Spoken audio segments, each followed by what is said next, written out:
은혜 받는 자리에 잘 오셨습니다. 우리 좌우에 계신 분하고 먼저 인사하겠습니다. 은혜 받고 갑시다. 아멘. 저 기도하겠습니다. 은혜 받고 갑시다. 네. 우리의 삶은 하나님의 은혜와 연결되어 있습니다. 그 연결이 참 신기하게 붙어 있기만 해도 잘 우리의 삶을 변화시켜 가 주시는 것을 보게 됩니다. 사람들의 삶을 살아갈 때 기준을 세우는 게 정말 중요한 것 같습니다. 어떤 분이 성경에 우리의 삶, 우리를 질그릇이다라고 하는 것에 은혜를 받으셨어요. 그래서 삶을 신앙대로 살아가려고 하시는데 주님을 믿고 따르기 위해서 열심히 살아가시는데 질그릇 닦으면 녹그릇 되고 녹그릇 열심히 닦으면 금그릇이 되는 것 같이 삶을 살아오셨대요. 그러다가 요새 깨닫게 된 것은 나는 질그릇인 게 변하지 않는구나. 변하는 건 내 안에 담겨지는 하나님의 은혜였구나. 질그릇 같은 내 삶에 하늘같이 높으신 주님의 은혜와 사랑이 담겨지는구나. 그 은혜를 깨달았다는 겁니다. 신앙생활을 한다는 건 내 삶을 내가 변화시키는 게 아닙니다. 주님이 담아주시고 그럼에도 불구하고 찾아오셔서 은혜와 사랑을 베풀어 주시는 그 은혜를 누려가는 것입니다. 우리의 삶의 변화와 기준은 질그릇의 변화에 달린 게 아닙니다. 사람들은 끊임없이 열심히 살아갑니다. 그런데 그 근원이 되는 것이 바꿔야 되는데 우리의 삶은 삶의 변화에 달려있는 것이 아니라 무엇을 담았는가에 그 의미가 달려있다는 것입니다. 여기 계신 분들은 예수 그리스도로 담겨 있는 줄로 믿습니다. 우리 안에 주님의 은혜와 사랑이 담겨 있어요. 그것이 우리의 삶을 가장 값지게 하는 하늘의 보화 비밀입니다. 오늘 성경 말씀은 예수님의 사역의 시작을 알리는 첫 장면입니다. 예수님이 어떻게 사역을 시작하셨는지. 그 예수님의 사역은 그냥 시작된 게 아닙니다. 누군가에 의해서 소개되어서 시작됩니다. 예수님은 이런 분입니다. 예수님을 소개합니다. 짠, 예수님. 그 역할을 맡았던 분이 세례 요한입니다. 세례 요한은 그 당시에 사람들에게 그리스도와 같은 분인가 라고 여겨질 만큼 삶이 비범했던 인물이었습니다. 그에게 바리새인과 서기관들의 제자들이 찾아왔습니다. 지도자들이 보낸 거죠. 가서 물어봐라. 세례 요한을 한번 가서 만나보고 그가 어떤 분인지 한번 찾아보고 물어보고 그에게서 그리스도의 흔적이 보이는지 아니면 그로부터 하나님의 미래와 앞날이 어떻게 되는지 한번 듣고 와라 라고 보냈습니다. 그 장면이 오늘 성경에 있는 말씀들입니다. 세례 요한이 자신을 찾아온 이들에게 말하는 첫 장면의 말은 나는 아닙니다 라는 것이었습니다. 나는 아니에요. 주님의 은혜를 담고 예수님의 공적 사역을 알리는 것에서 우리 인간된 사람들, 하나님의 빚음을 받은 사람들에게 있어 가장 첫 번째 깨닫게 되는 은혜, 그 지혜는 나는 아닙니다. 나는 아니었습니다. 라고 하는 지혜라는 것입니다. 본문 19절과 20절 말씀을 보면 나는 아닙니다 라고 하는 말씀이 나와요. 19절과 20절 교독하겠습니다. 유대인들이 예루살렘에서 제사장들과 레인들을 요한에게 보내어 내가 누구냐 물을 때 요한의 증언이 이러하니라.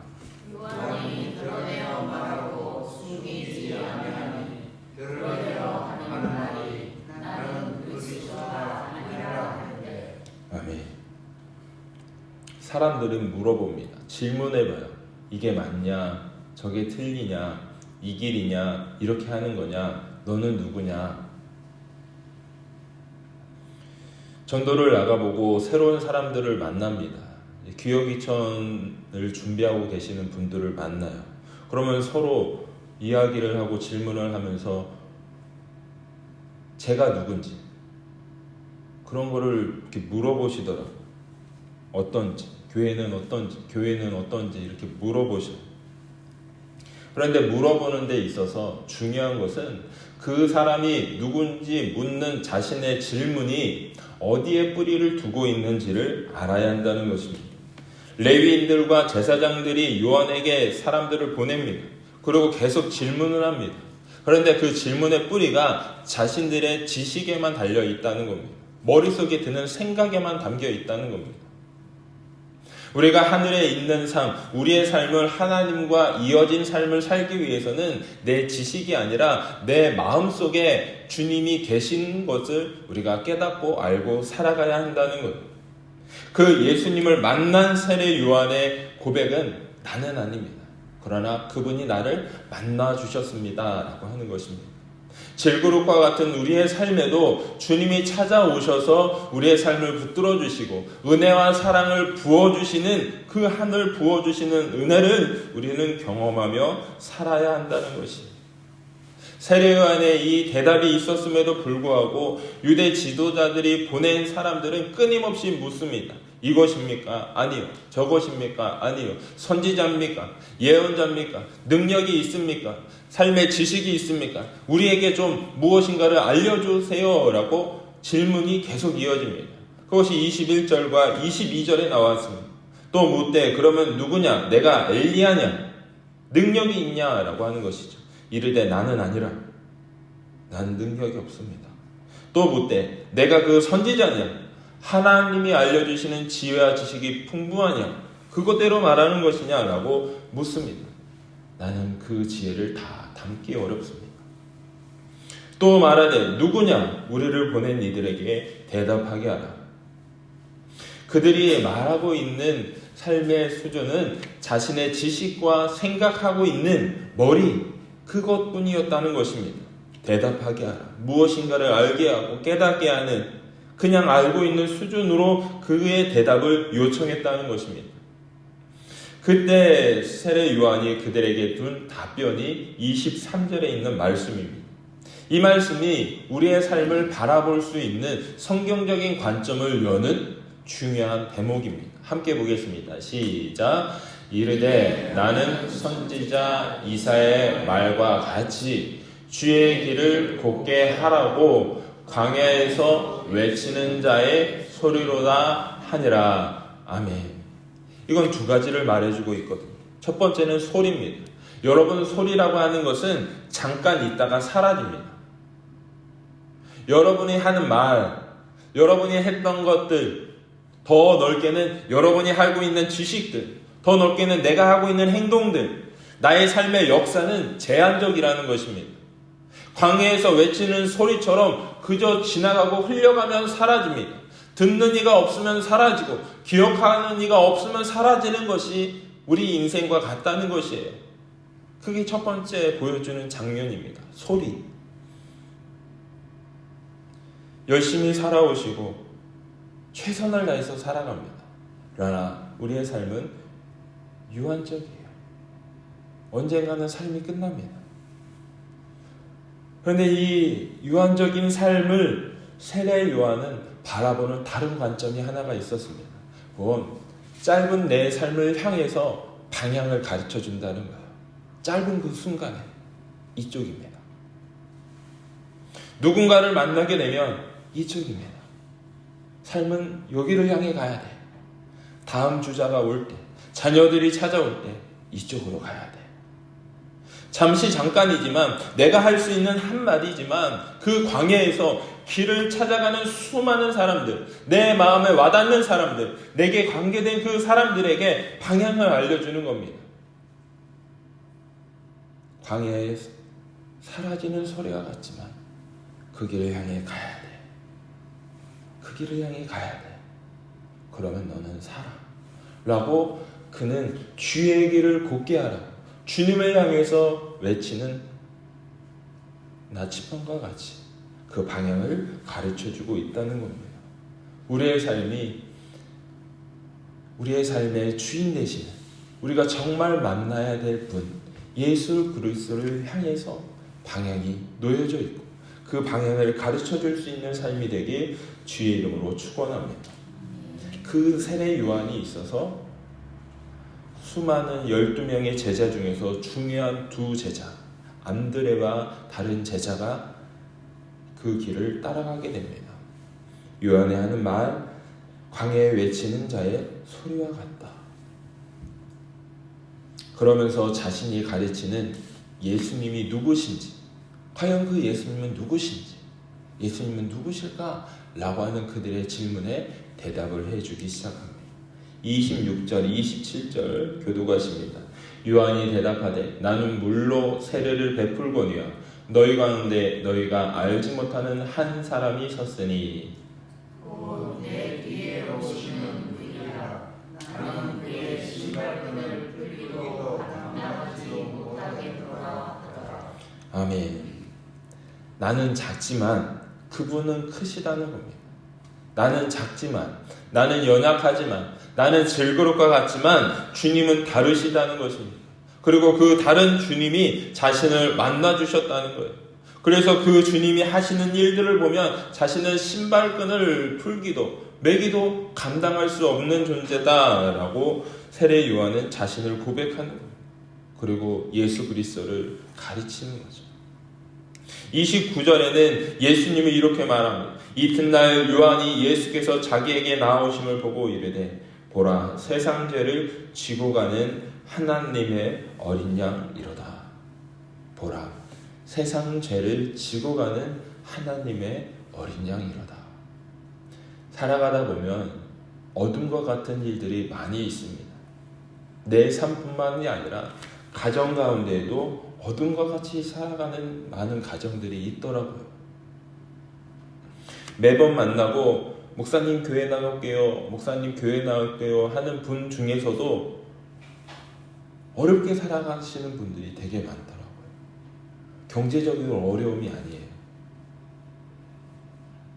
언어의 어려움, 폭력의 어려움, 그 삶을 강하게 묶고 있는 어둠의 영역의 어려움들에 매여 살아가는 사람들을 보게 되더라고요.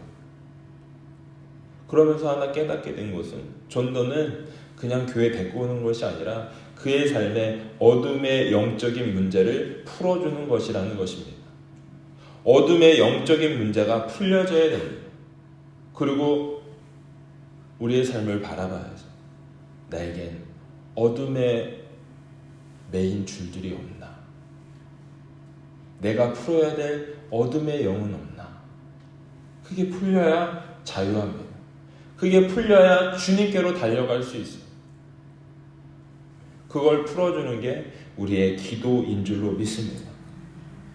예수님이 세상 죄를 지고 간다라고 하는 것은 세상을 다 하나님께로 데리고 가신다라고 하는 것이, 우리가 하고 있는 중요한 일들 정말 많지만 그 모든 일들을 합친 것, 그 세상을 주님이 지고 가고 계시다는 겁니다. 이게 얼마나 귀하고 소중합니다. 그 주님을 만나러 우리가 지금 이 자리에 나와 있는 줄로 믿습니다. 주님을 만나는 것을 소중하게 여길 수 있게 되길 바랍니다. 이제 볶음자가 다 익어서 이따 예배 끝나고도 산딸기죠. 산딸기 이렇게 따서 가져가세요. 시간들이. 산딸기를 이렇게 따는데 지금까지는 잘 몰랐는데 계속 따다 보니까 요령이 생기고 기술이 생기고 보이는 게 있더라고요. 같은 줄기와 가지에서는 같은 크기의 열매가 맺혀요. 어떤 건 자른 거 이렇게 있고 어떤 건 잘 익은 거 있어서 잘 익은 거 찾으려고 막 이렇게 작년까지만 해도 그렇게 땄거든요. 여기 잘 익은 거 있다. 근데 쉽게 따는 방법이 있더라고요. 잘 익은 거 있으면 그 가지 줄기를 딱 당기면 잘 익은 게 이렇게 쪼로록 딸려옵니다. 그것만 이렇게 따면 돼요. 그리고 또 다른 열매 보고 그 가지 당겨서 쪼로록 따면 됩니다. 이따 딸 때 그렇게 따보셔요. 그러면 쉽습니다. 그리고 잘 익은 게 이렇게 맺혀 있는 게 보여요. 성경에 보면 주님은 포도나무요 우리는 가지라 라고 하는 비유가 있습니다. 붙어 있기만 하면 그 가운데서 주님이 열매 맺게 해 주시는 겁니다. 이게 은혜입니다. 왜 예배 빠지면 안 되냐? 붙어 있기만 하면 되니까. 뭐 삶 열심히 살아가고 더 열심히 살아가고 복음 생활 잘해야 되고 기도 몇 시간 해야 되고 성경 주일 예배 빠지지 않고 계속 참여하고 붙어 있는 것만으로도 우리의 삶을 주님이 변화시켜 주십니다. 어렵지 않아요. 붙어 있기만 하면 돼요. 그런데 붙어 있기가 세상 어렵습니다. 왜 이렇게 어려운지 몰라요. 왜 어려울까요? 기도해야 됩니다. 예배 참여하도록. 예배가 풀리면 우리의 삶이 풀립니다. 예수님이 베드로에게 너가 땅에서 풀면 하늘에서도 풀릴 것이요 땅에서 매면 하늘에서도 매이리라 라고 말씀하셨습니다. 우리가 이 땅에서 맺고 풀 수 있도록 기도해 줘야 됩니다. 예배는 맺고 푸는 거예요. 그러면 하늘이 열리고 닫혔다 합니다. 그 비밀이 여러분에게 보여지길 주의 이름으로 축원합니다. 오늘 성경 말씀에서 계속 반복되는 단어 하나가 있는데 보라, 보는 것, 보이니, 내가 보니 라고 하는 단어입니다. 보아야 합니다. 듣는 것이 아니라 이제는 눈으로 보아야 합니다. 욥의 고백이 그 수많은 고통의 시절을 보내고 그때서야 하늘을 향해서 외치는 고백 하나가 있는데 이제는 내가 귀로만 듣던 것이 눈으로 보입니다. 천성문은 보이는 것이고 우리가 장차 들어가야 할 곳입니다. 듣기만 하는 것이 아니에요. 세례 요한이 방향을 가르치는 것처럼 광야는 저쪽이야, 강야는 저쪽이야. 매번 그것을 가르치는 삶이 아니라 저쪽이라고 했던 저쪽에 이제 저 멀리 천성이 보이네. 그 은혜가 임해야 됩니다. 그래야 우리 가정이 변하고 우리의 신앙이 변하고 삶의 기쁨이 오고 하늘의 기쁨이 내게 담기는 것을 누려갈 수 있다는 것입니다. 저는 우리 부산중앙교회 성도님들이 가르치는 소리와 같은 삶이 아니라 가르치던 그곳에서 이제는 주님의 나라를 보는 주인공들이 되길 주의 이름으로 축원합니다. 이게 붙어있기만 하는 자에게 주시는 은혜입니다.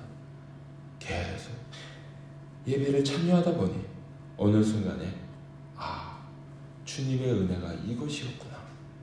하나님의 나라는 이것이구나. 보여지는 때가 오게 될 줄로 믿습니다. 세례 요한은 제자들에게 그분을 소개합니다. 그게 35절, 37절에 있는 말씀 교독하십니다. 또 이튿날 요한이 자기 제자 중 두 사람과 함께 섰다가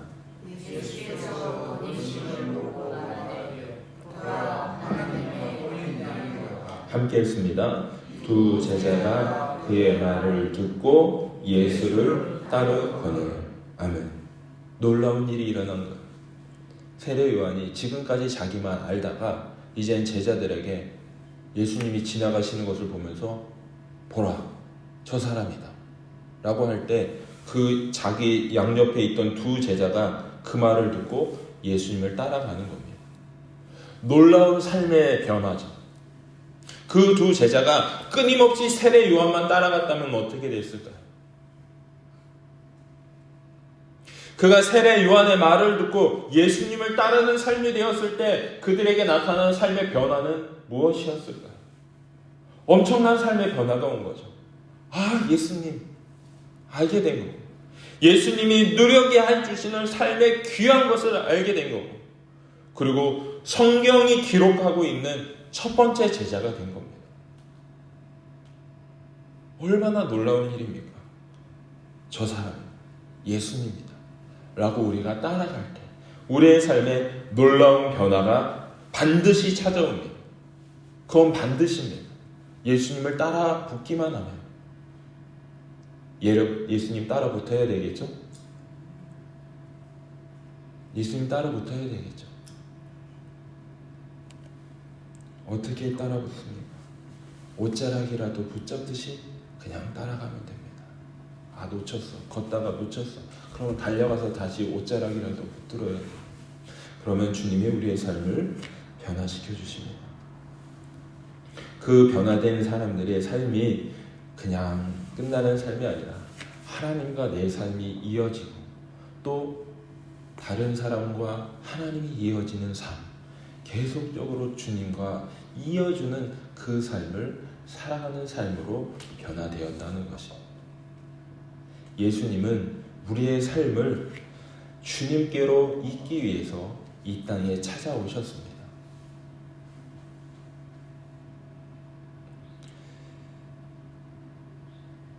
여기 계신 분들은 이사 잘 안 하시잖아요.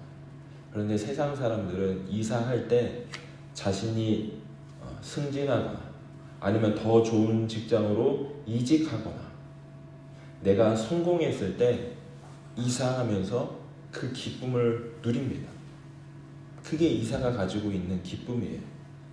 예수님은 저 하늘을 버리고 이 땅 가운데 찾아오셔서 질그릇과 같은 우리의 마음속에 다가오시기 위해 오셨습니다. 왜 오셨을까요? 내가 귀하기 때문에. 승진하고 성공하고 내가 삶에 있어서 가장 귀한 것을 취하는 그 기쁨을 맛보려고 하늘 보좌를 버리시고 이 땅에 찾아오신 거예요. 그 은혜를 누리시길 바랍니다. 질그릇과 같은 나에게 담겨진 보배는 이미 주님이 우리 가운데 찾아와 주셨다는 겁니다. 그 의미가 뭔지를 깨닫고 가는 것이, 그 누리는 것이 성경을 읽는 겁니다. 알지 못할 때 알려주세요 라고 성경을 읽을 때 예수님이 내게 다가오셨던 그 다가오심의 은혜, 나와 같은 삶에 담겨주셨던 그 은혜가 깨달아지고 누려지는 우리의 삶이 되길 주의 이름으로 축원합니다. 그 두 제자의 삶이 바뀌었을 때 가장 친한 사람, 가장 찾고 싶은 사람 한 사람이 떠올랐습니다. 내 형 베드로 찾아가 전해야겠다. 그에게 꼭 필요해. 그게 41절과 42절에 있는 말씀입니다. 함께 보시면 교독하십니다. 그가 먼저 자기의 형제 시몬을 찾아 말하되 우리가 메시아를 만났다 하고, 메시아는 번역하면 그리스도라. 그리고 예수께로 보니 예수께서 보시고 이르시되 내가 요한의 아들 시몬이니 장차 베드로라 하는 것이니라. 내가 너는 뭐냐면 베드로라. 아멘. 진정한 만남이 이루어진 거예요. 제가 어렸을 때는 여기 계신 분들은 더 예전에 신앙 경험이 있으셨을 텐데, 물론 여기 신앙을 처음 시작하신 분들도 있는데 옛날 얘기 하나 들려드릴게요. 예전에는 교회 부흥회라는 게 참 많았습니다. 그래서 사람들이 부흥회 할 때 자기만 가는 게 아니라 너도 가자 하면서 사람들이 이렇게 데리고 갔어요. 자꾸만. 왜 데리고 갔을까요? 은혜가 거기에 떨어지는 걸 알았기 때문에 데리고 갔습니다. 안드레도 마찬가지였어요. 자기 형제 시몬, 메시아를 만났다. 찾아가보자. 부흥에 참여하듯이 찾아가보자. 그렇게 예수님을 찾아와 그의 삶이 바뀐 것이 42절에 너의 삶은 이제 개발하리라. 반석과 같은 자가 되게 하리라. 베드로도 큰 것, 게바도 큰 것, 반석과 같은 인물이 되라 라고 그의 이름을 지어주셨습니다. 요즘에는 부흥회 잘 안 하죠. 부흥회를 하더라도 너도 가자 하지 않습니다. 심령 부흥회에서 내 신앙이라도 회복됐으면 좋겠다. 내 신앙이라도 회복됐으면 좋겠다. 그러면서 이렇게 매달리듯이 신앙생활합니다. 우리의 삶에 진정한 부흥이 회복되길 주의 이름으로 축원합니다. 메시아 만났어. 그치? 이게 진짜 예수님 믿는 거지 라고 하는 것들이 우리의 삶에 회복될 수 있게 되길 바랍니다. 그리고 주변에 있는 사람들에게 그래, 너도 가서 보자. 그것을 보여줄 수 있는 우리 부산중앙교회가 되길 주의 이름으로 축원합니다. 주의 이름으로 축원합니다. 기도하시겠습니다. 살아계신 주 아버지 하나님, 전도는 다른 것 아닙니다. 우리의 삶에 찾아오셨던 주님을 우리가 증언하는 것입니다. 오늘도 살아있는 말씀을, 그 말씀으로 우리를 부르시고 붙어있기만 해도 된다. 붙어있기만 해도 된다. 주의 음성을 들려주셔서 감사합니다. 우리의 삶 주님이 회복시켜 주시고 주님께 붙어 열매 맺는 삶 되게 하옵소서. 성령께서 우리 안에 임하셔서 거하시며 역사하시는 그 뜻들이 펼쳐지게 하여 주시옵소서. 축복하며 예수 그리스도의 이름으로 기도하옵나이다.